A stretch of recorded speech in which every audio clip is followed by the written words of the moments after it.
La niña se quedó a pasar la noche en casa de su amiga y desapareció sin dejar rastro por la mañana. La ventana del dormitorio estaba abierta de par en par y todas sus cosas se quedaron en la habitación. La policía comenzó a buscarla, pero nadie sospechaba las oscuras verdades que tendrían que descubrir en ese pequeño pueblo. Amanda Lanky nació el 7 de junio de 1991 en el estado de Tennessee.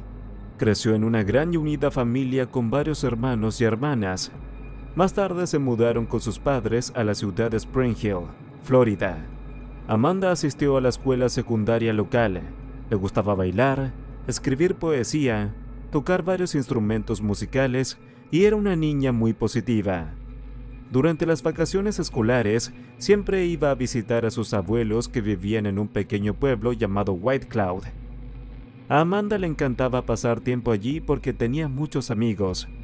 White Cloud era un lugar tranquilo con una población de solo 1,400 personas. La mayoría de sus habitantes se conocían entre sí. Los niños jugaban sin supervisión y nadie se preocupaba por su seguridad.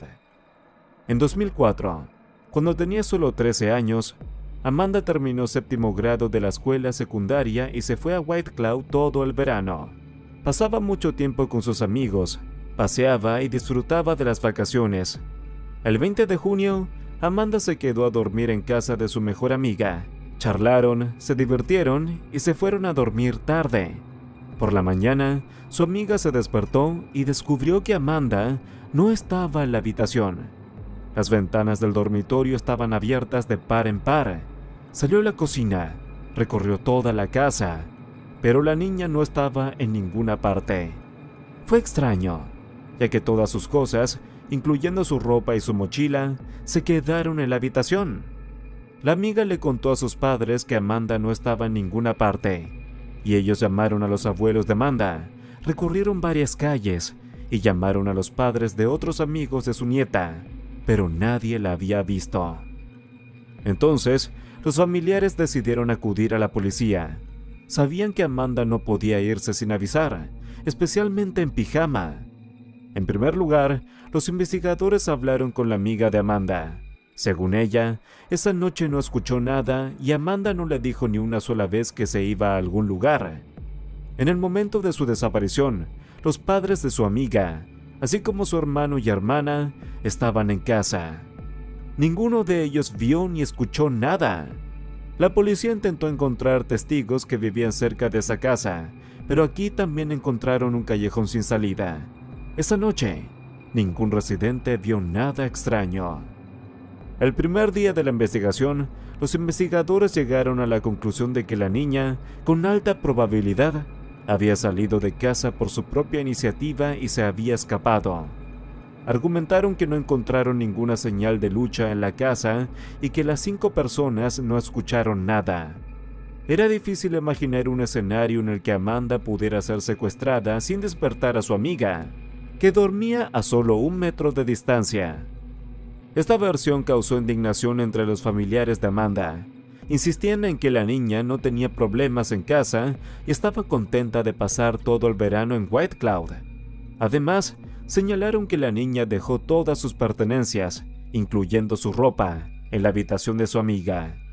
Según la versión de la policía, parecía que había decidido escapar solo en pijama. Cuando la desaparición de Amanda se hizo conocida en todo el condado, la policía recibió varias llamadas. La gente dijo que habían visto a una niña similar en diferentes lugares. Esto solo reforzó la confianza de los detectives en que Amanda había huido de casa, pero no pudieron confirmar ninguna de estas pistas.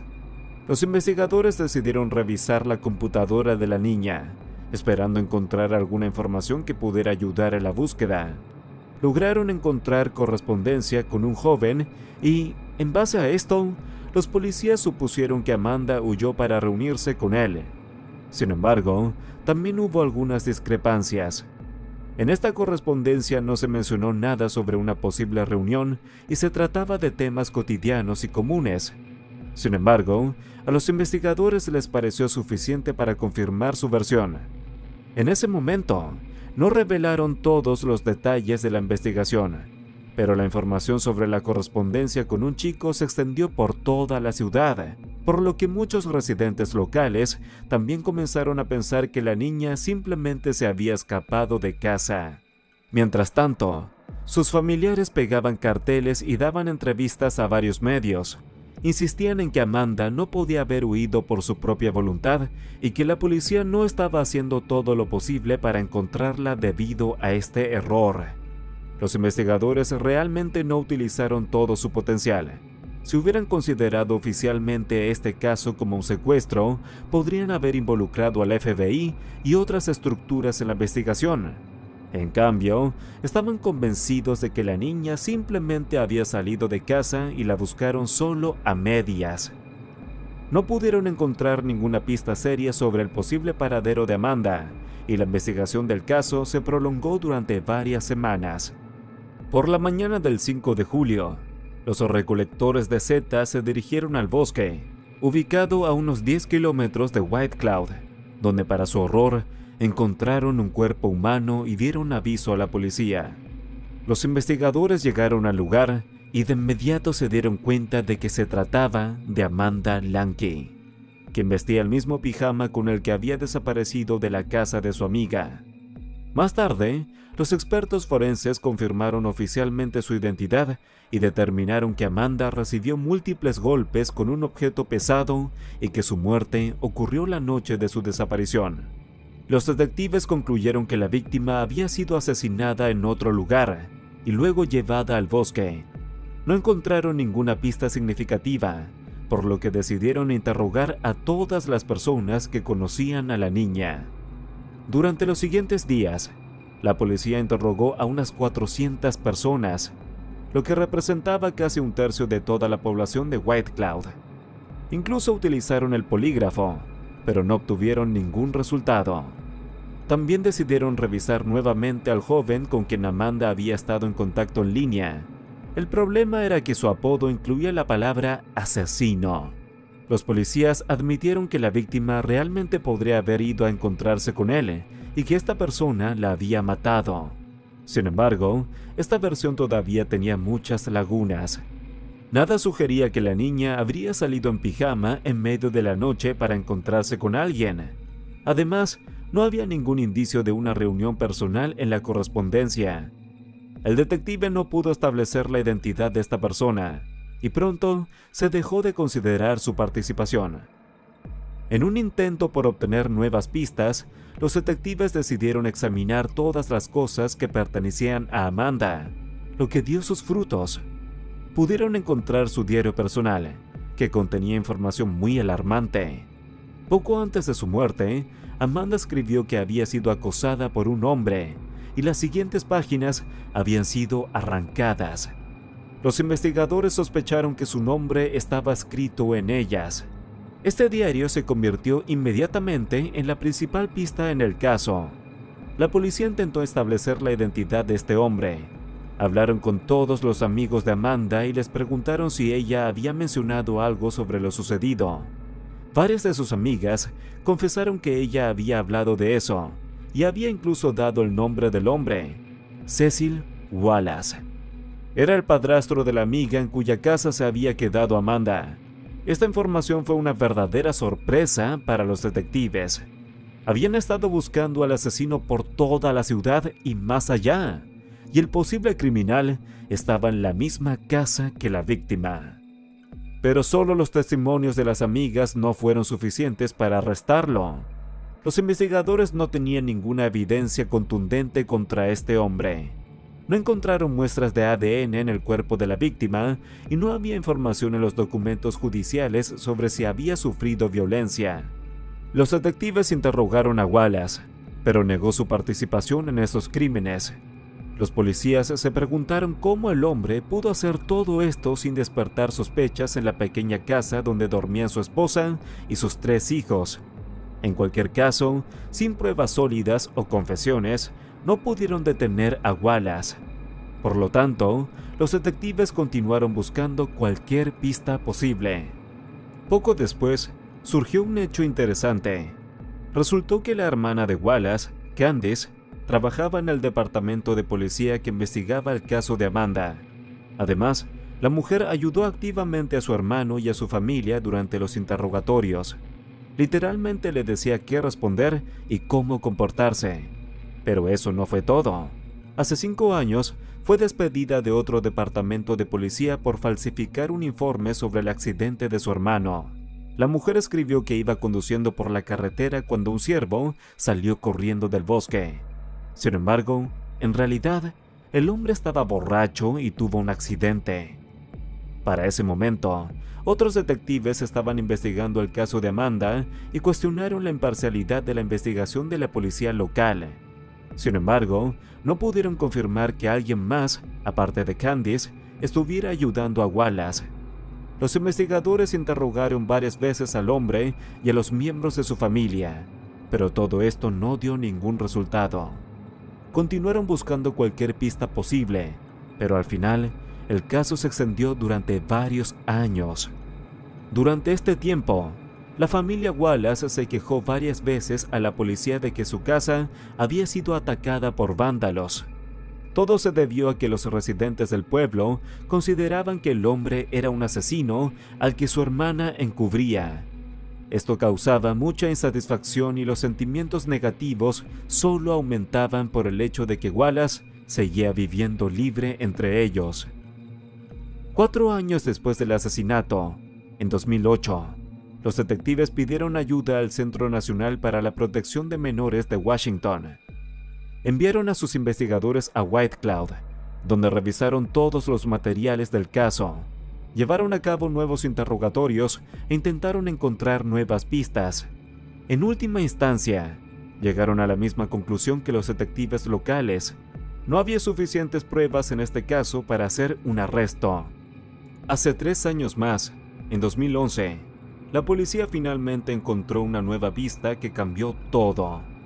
Una joven de 27 años de Texas, que creció en White Cloud, encontró información sobre el asesinato de Amanda en un sitio web de noticias de su antiguo pueblo, y comenzó a investigarlo.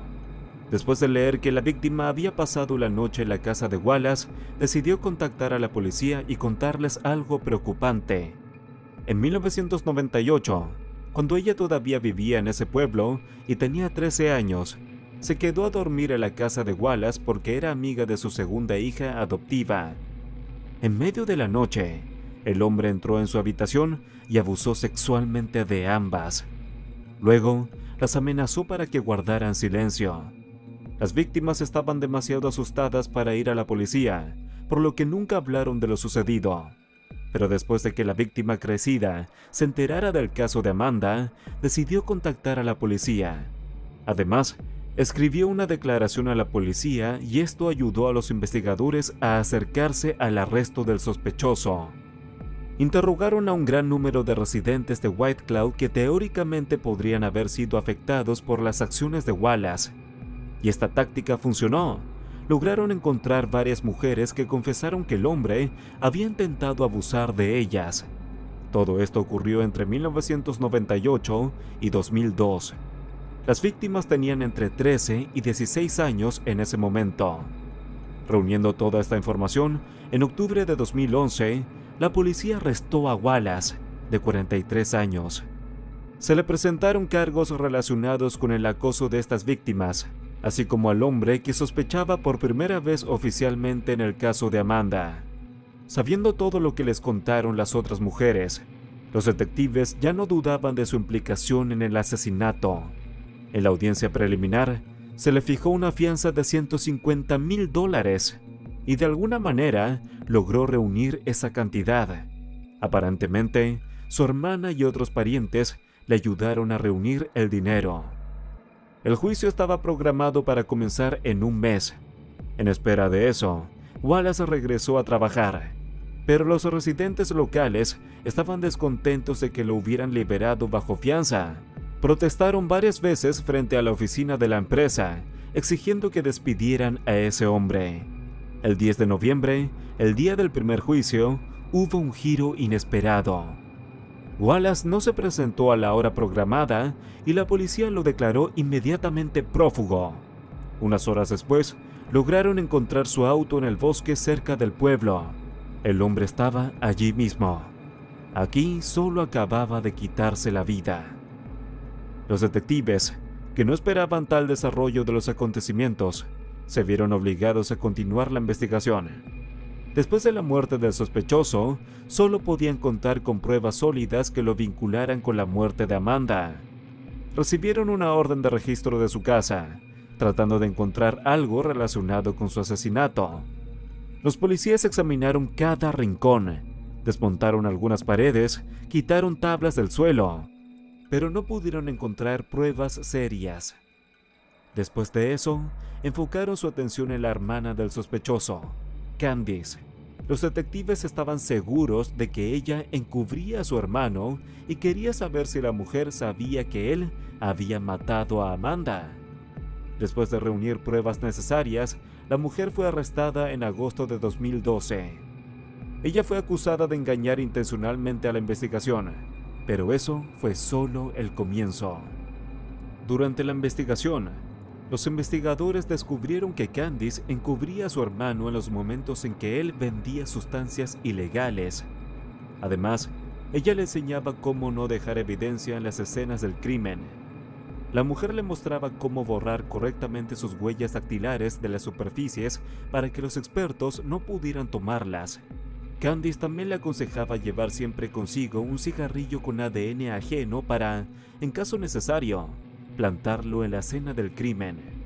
Los detectives también concluyeron que al menos 9 personas sabían de los delitos de Wallace, pero guardaron silencio. Todos ellos eran miembros de su familia. La policía no pudo demostrar su culpabilidad. La investigación sobre la complicidad de Candice continuó durante 2 años hasta que en 2014 la mujer llegó a un acuerdo con la policía. Ella admitió haber mentido al investigador y, a cambio, se retiraron 2 acusaciones contra ella. El hecho es que la hermana de Wallace no podía brindar servicios de consultoría sobre el caso en el que trabajaba como policía. Teniendo en cuenta que ella ayudaba a su hermano a pasar los interrogatorios, la mujer violó esta regla y, finalmente, recibió castigo solo por eso. Sin embargo, Candice seguía insistiendo en que su hermano no era culpable de nada. El tribunal condenó a la mujer a 30 fines de semana en la cárcel. Esta es una práctica cuestionable en la que el condenado debe permanecer en el edificio de la cárcel solo 2 días a la semana y el resto del tiempo puede caminar libremente. Sentencias similares actúan como una especie de castigo a medias. Si alguien comete una infracción menor, pueden ser condenados a pasar varios fines de semana en la cárcel. De esta manera, reciben un castigo, pero no afecta demasiado su vida. El condenado puede seguir trabajando y pasar tiempo con su familia. Por supuesto, los parientes de Amanda estaban muy insatisfechos con esta decisión. Al igual que los detectives, estaban seguros de que Candice estaba ayudando a su hermano a evitar el castigo, pero no pudieron demostrarlo al 100%. Por lo tanto, ella recibió un castigo tan insignificante. La familia de Amanda se vio obligada a pasar por otra prueba en 2004 cuando los expertos médicos solo entregaron una parte de los restos para que pudieran llevar a cabo el entierro. El resto debía ser conservado por los detectives durante la investigación, pero después de la muerte de Wallace se decidió entregar esos restos a los familiares. En 2013, la familia tuvo que exhumar a Amanda para enterrarla de nuevo. Su madre todavía espera que los investigadores encuentren alguna prueba que demuestre la culpabilidad de Wallace. También está tratando de lograr cambios en la legislación para cambiar el enfoque de la policía en la búsqueda de niños desaparecidos. Insiste en que los investigadores no deben investigar basándose en sus propias opiniones subjetivas y considerar la desaparición como una huida voluntaria. Así que casi nadie duda de que Wallace mató a Amanda. Pero, ¿cuál fue su motivación? Dado que no hay información en los documentos judiciales sobre si la víctima fue violentada, se pueden hacer 2 suposiciones. Es probable que realmente la haya agredido, pero no dejó su material biológico, por lo que la investigación decidió no revelar este hecho porque no era necesario. Los detectives también podrían haber mantenido esta información en secreto por el interés de la investigación. esperando a que el delincuente confesara y revelara detalles que nunca se habían contado.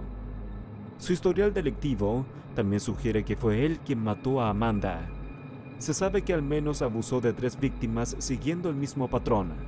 Todas se quedaron en su casa durante la noche. Otra cuestión preocupante en este caso es que los detectives sugirieron que todos los parientes de Wallace que estuvieron en la casa la noche del asesinato sabían del crimen e incluso ayudaron al hombre a encubrirlo. Además de Amanda, su esposa, hijo e hija estaban allí.